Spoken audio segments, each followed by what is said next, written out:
Hi everyone, my name is Leanne Alexander. I'm here with Colleen Clabaugh, and we're excited today to talk about some resources for families. One of the things that COVID has really reinforced is that our faith has to be stronger than just what we do in the church building. And so for our children and for parents, this is especially important. Now, Colleen, I know for you, you've got a personal interest in this subject, so tell us a little bit about that. Sure. So about a year and a half ago, I had some changes in a lot of the stuff that I was doing in my life and decided that it was time for me to kind of move forward with something that I had wanted to do for a long time. As a teenager, I was in foster care for a couple of years. It was with an amazing family they were just wonderful to me. And it was always in the back of my mind to become a foster parent and kind of give back, that experience. And so I went through several months worth of training and got licensed to become a foster parent. And during that process, I started praying for the children that I would have before I ever got them, because I knew that God knew who they would be. And I wanted to be prepared for that. And so for all that time that I was doing the licensing training, I would pray and I would just say, God, you know the right child to send me, help me to know, how to help this child or these children. And so I got my licensing done, and I think it was the next week, I had my first kid, and he was a 13-year-old boy, and just a great kid, but he had some very bad situations happen in his life. And he came to my home not believing in God at all, Wow. which was kind of a challenge because you're generally hoping that you can start making headway right away, but he didn't believe in God at all and didn't have any boundaries in his life at all, was pretty much allowed to do whatever he wanted to do. And so it was quite challenging to approach it from that point, because it's not like you can just start telling them to pray for the Holy Ghost and just join the church. It wasn't quite that easy. Right. So I kind of felt like I was in the negative, starting in the negative and trying to even get to zero with him. But the whole time I just kept praying for the Lord to guide me and to give me wisdom in that area. So I took him to church, and of course the first church service you pray internally, like, God, please have mercy. I say that because sometimes our church services can look a little bit different to people that have never been in church before. Well, the Lord humored me by not giving me one of those calm services, and that first service he went to, there was no preaching. It was one of those where there was a tongues interpretation and people were running around the aisles, and the whole time I'm just keep kind of glancing down at him, and he's just kind of looking around, and I'm like, wow. So as soon as I got to the car after church, and no more had I shut the door and got in the car, he is asking 1,000 questions the whole way home. Why is your pastor speaking Spanish? And why are these people running? And what's all this and what's all that? And everything was new to him. Well, I don't believe in God. Wow. So it was always kind of a little bit of a constant battle there, but I just kept praying for patience, and I kept praying for wisdom. And what I started doing was I started having times of devotion and prayer in my home, and I already had a lifestyle of that myself. Certainly. But my dedicated time was like 5:30 in the morning, and that's generally not when the kids are up. So I started having some devotion time in prayer time in the evening time with them specifically.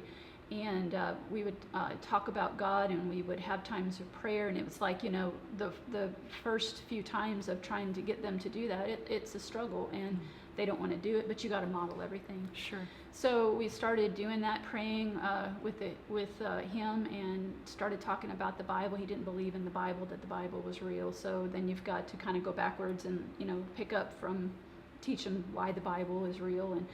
And so anyway, long story short, we kept doing that same process and having lots of conversations with him about God, and giving him the opportunity to ask a lot of questions, because in many cases we just kind of want to just give salvation. This is how you need to be saved. Kind of give all that information to them and let them just process that and hurry through all of that.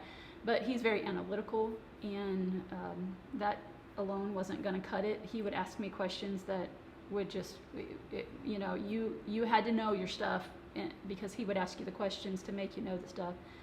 And But little by little, the more we go to church and the more that we would talk about God, I would use my dinner time conversations with him to ask about his school day, to ask what kind of things happened, and he would tell me about bullies who were treating him bad, Sure. and memories, lots of memories that he had about things that happened in his life. And every opportunity that I could find, I would try to turn it to a God moment, because I didn't have the answers to all of it for sure, but I wanted him to know that God was his source, and I can help give him advice and help him through some of those moments, but God needed to be his source. And the more that I did that, the more that he got kind of endeared a little bit more and more to it, and he would ask more and more questions.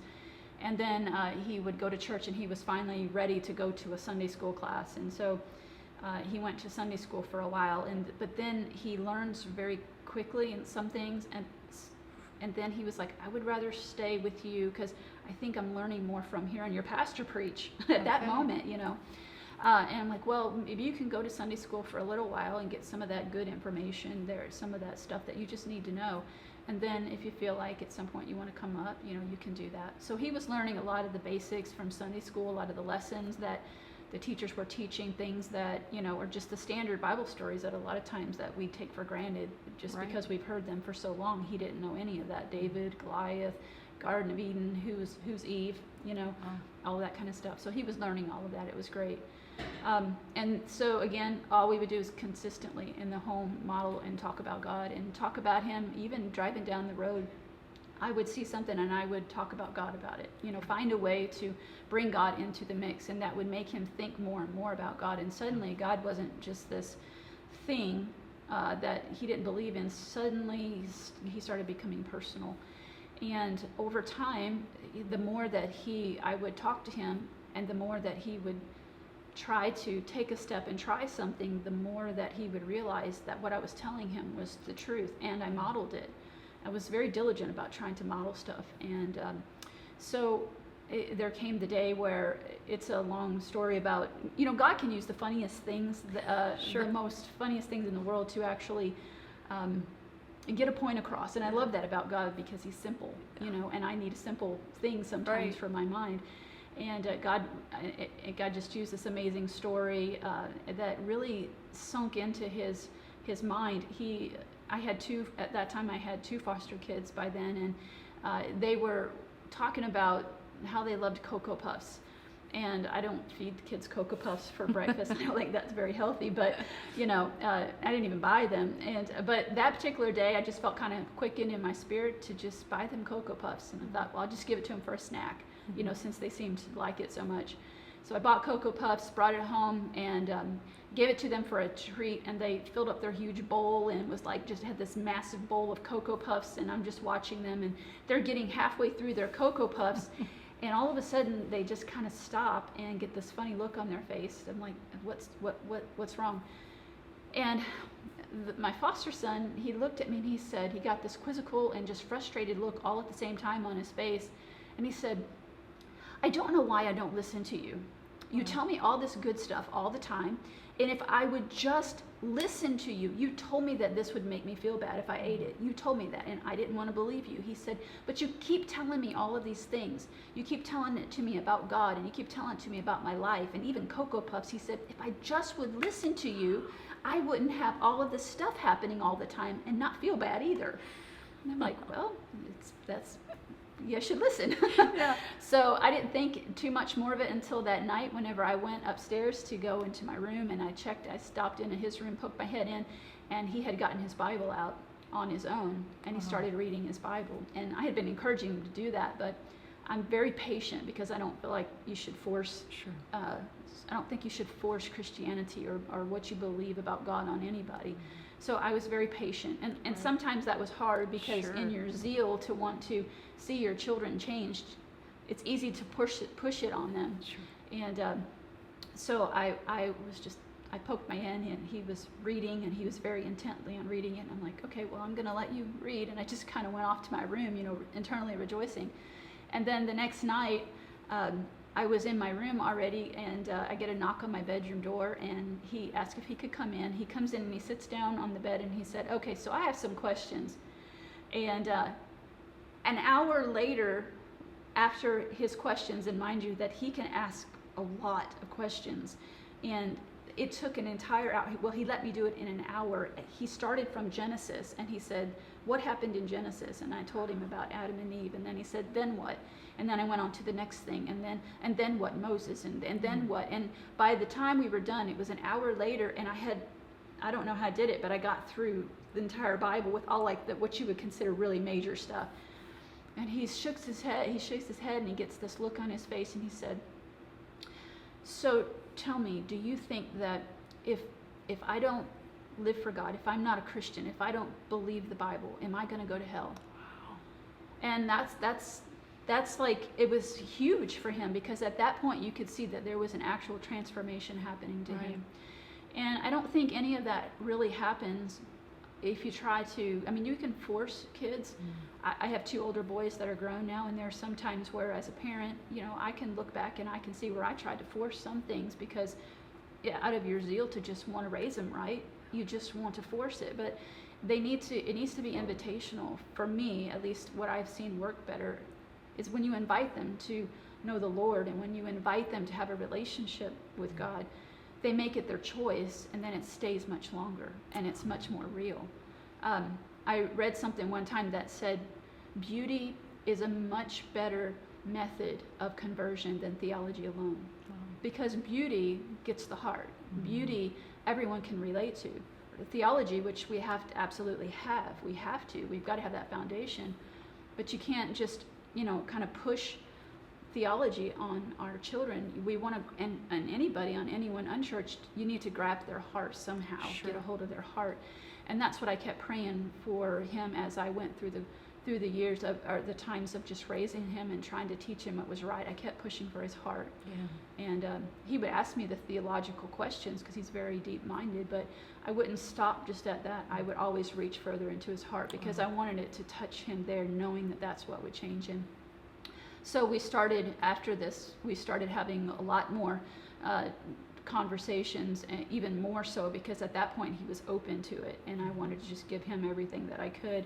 And so we would have lots of times of prayer. We would pray every night. He started leading prayer, and now most of the time he wants to just lead prayer. He just takes over and he just goes full force and leads prayer. And he does it devotions. There's lots of times we're doing it together, but sometimes if it doesn't work out that we can't, he's in his bedroom doing his devotions, and that's actually the first thing he does now. He remembered that I did my devotion time with the Lord early in the morning because I wanted to start my day that way. So he won't get up at 5 or 5:30 in the morning, but as soon as he does get up, that's the first thing before he does anything else is he gets his Bible out and he does all of his devotions. He does devotions by himself in the morning time, does his prayer time in the morning time, and then we have those times again of an evening time together. And it's by his choice. I never have to tell him to do it. I do check on him, and I'm saying, did you do devotions this morning? Did you spend time with the Lord? Yes. Oh, of course. And he asks me like I'm crazy. And I'm thinking, well, just a few months ago, we weren't there, right? Yes. So, I mean, it's been a huge transformation in him. He's been baptized now, and he came up out of the water being baptized, and he said, do you think I could do this next week, every week?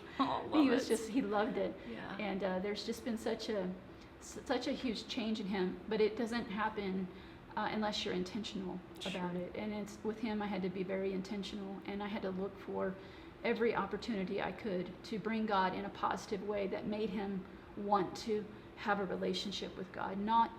I didn't focus on, if you don't do this and you don't do this, you're going to end up in a hot place. I focused on what he gets by knowing the Lord. Yeah. And that makes all the difference in the world. Yeah. So he's a changed child, and he's still got a long ways to go, so do I. Sure. But the devotions in the home and prayer in the home do an amazing thing if we're patient and we let God guide us, and we don't try to force things. We just trust that the Lord in his timing knows the heart of the kids that we're trying to reach. He knows them. I don't. Sure. I mean, I can perceive as much or try to understand as much as I think, but God really knows his heart. And if I'm praying for God to lead me in what to say to him, and looking for opportunities to bring God into the mix, instead of just saying, well, you shouldn't do this at school, or try to solve the problem with my own thing. Rather, I'm not the solution, God is. Let's go talk to God about it. Oh yeah. Then all of a Absolutely. sudden, it's now he's taken ownership of his own spirituality, and Yeah. that's the whole point. That's the whole, for me, that's the whole goal, Yeah, is that to get maturity. him Yeah. to take ownership. Oh, wonderful. Well, then I know that for those reasons, you're really excited about this new project we have. Absolutely. Oh, so exciting. So this is our new Word Aflame Home Guide. And you worked on this, and we thank you for your vision for this and your creativity in it. Maybe just tell us a little bit about this piece, Colleen, and what we're doing with this. So the home guide, on each week, there's a little intro story that kind of talks about what the subject matter is, the lesson topic for that week. And if they didn't learn this already in their Sunday school class, that you can take this as a parent and just simply read through it together, or let your children read. I encourage you to let your children be involved in the devotion. If we allow a young person to begin to lead with something, then again, it helps them start to take ownership of something. And so sometimes as a parent you can read this, but other times let the kids read the story. And then there's a life application that says, how do I actually take this story and apply it to our life? So we read through this, we find out how do we apply this particular topic to our life. And then there's a family connect, which is great because it's an activity or something that you can do together as a family, which then you're building bonds and you're building relationship. Right. And what greater way than to actually do something spiritual that has a spiritual meaning behind it, and do it together. And then of course the time of prayer. And prayer is, if you don't do prayer in your home, you should be doing prayer in your home. Prayer in your home is one of the greatest ways to ever build your family and to build strength in your home and to build a safe place. That's one of the things I love about this, is that when you use this becomes a safe resource for you to use, where you can talk about things, because it's easy to go to church and to hear the lessons and to just worship and praise, but the really hard things are worked out when we're going through daily life, whenever things are not going well. Sure. Whenever there are tragedies, when we're hurting and we're broken inside. And these children that we have today are hurting and they're broken. Right. And we've got to find a way to reach into their life at their level with things that are relevant to them and talk about their hurt and talk about their brokenness, because they need healing. Wow. So this is what this guide is great for. If you're not already doing it, I encourage you to do it. It's an amazing tool. You don't have to try to figure out what to teach in your home. It's all right here, week after week after week, and day after day. There's daily devotions. It's not just a lesson once a week. It's every single day. This is a scripture that we're going to read together as a family. This is some conversation points that we can talk about as a family. And this is the truth point that we're going to take away from this and we're going to apply to our life, and that we're going to talk about this week. Not just talk about us doing it, but we're going to kind of check up on it and make sure that we're doing it. So really, parents could have that Sunday conversation. If you're back in church, it could just be a review. If your church isn't having Sunday school, parents would have that information to teach. And then every other day of the week, there's that smaller thing to have that conversation. What would be a good time to maybe do that smaller on a Tuesday? How does that work, do you recommend? I would encourage you to have an actual dedicated, like on purpose time where you're doing it, where the kids understand that God is a priority. He's not something that we tack on at the end of the day or at the end of a prayer over, dinner as just an afterthought, but that we want God in our life intentionally, and we want God in our home intentionally. So you can have these dedicated times of devotion like that. Well, I love that word, intentionality. That's why we've done this project. And so we hope that you've been inspired by some of these approaches that Colleen has shared. And maybe, you're not necessarily taking 45 minutes every Tuesday, but find it. These are simple guides. Some of these may just be a 2-minute conversation, but that's 2 minutes into your day where you've intentionally brought your child and God together in a conversation about our spirituality. Absolutely. So I believe this resource can be a great blessing. Thank you for sharing with us the information about it. You can find this at pentecostalpublishing.com. It's called the Word Aflame Home Guide. It's $4.99 for a digital file that you can open on your phone, on your computer, if you want to print it out, whatever way you want to use it. We've tried to make this flexible for you to use every day, connecting our kids to a spiritual moment and connection with God. I believe this is going to be a great blessing to you. Please contact us at Pentecostal Publishing if we can be a help to you. God bless you.